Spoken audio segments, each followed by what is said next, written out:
We have in this week's Parsha the directive that when the mincha, the flour-based offering, is brought in the Mishkan, it should always involve salt.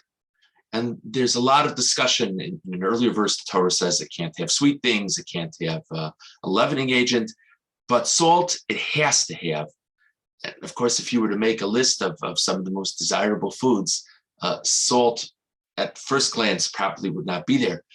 But of course, as we know, there's a very unique aspect of salt. And this is many of the commentators explain the intent of the instruction in this manner, that salt brings out the taste of the item. And that is a fundamental perspective when thinking about any korban, which the korban, the sacrifice, represents our relationship with God, represents our devoting ourselves to God.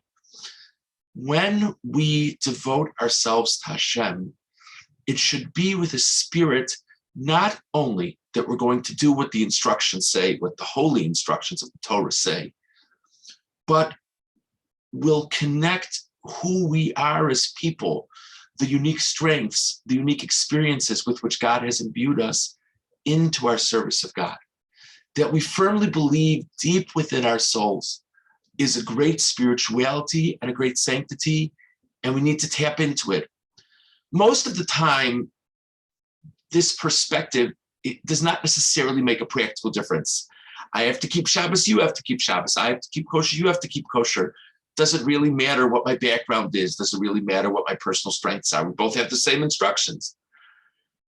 But there are so many gray areas in our connection to Hashem through Torah.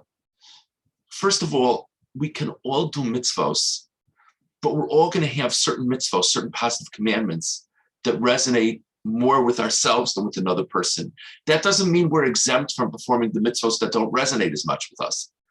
But what it does mean is if there's a mitzvah that really speaks to me, I've got to put my all into it, because putting my all into it is part of connecting my soul in a deeper way with God. It's part of applying the salt to my soul. And I think it also is relevant to another aspect. There are so many things that we do in our lives, so many good things that we do in our lives that are not fundamentally obligatory for us to do.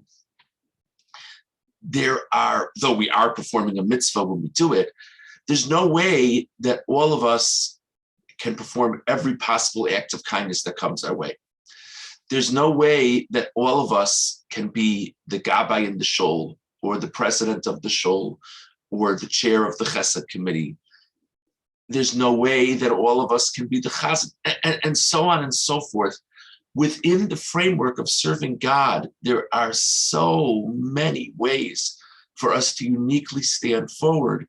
But if we don't look within ourselves and try to figure out how our special skills speak to this role, or even more basically, try to figure out how I'm going to make my relationship with God more meaningful for myself, then we'll never even know, we'll never even realize what we could do. And in a sense, that's the message, that every mincha offering has to include salt. We're coming up to Purim, and perhaps there's a perspective of Purim that fits into this message as well. One of the classic core concepts of Purim is that God is hidden within this world, that there are so many times, if we look closely enough, we can see divine intervention. That, of course, is a basic perspective on the Purim story. And hopefully through that perspective on the Purim story and through reflecting on it on Purim, we will be ready to internalize the idea for the rest of the year. But if I believe that God is hidden in this world event and in that world event, how can I not believe God is hidden within me? How can I not believe that there's great sanctity and spirituality within the soul which God imbued in me, whether or not it's obvious to me on a day-to-day basis? And if we reflect on that special sanctity within ourselves, that's a whole other reason to have so much joy on the coming very special day of Purim. A good Shabbos and a happy Purim to all.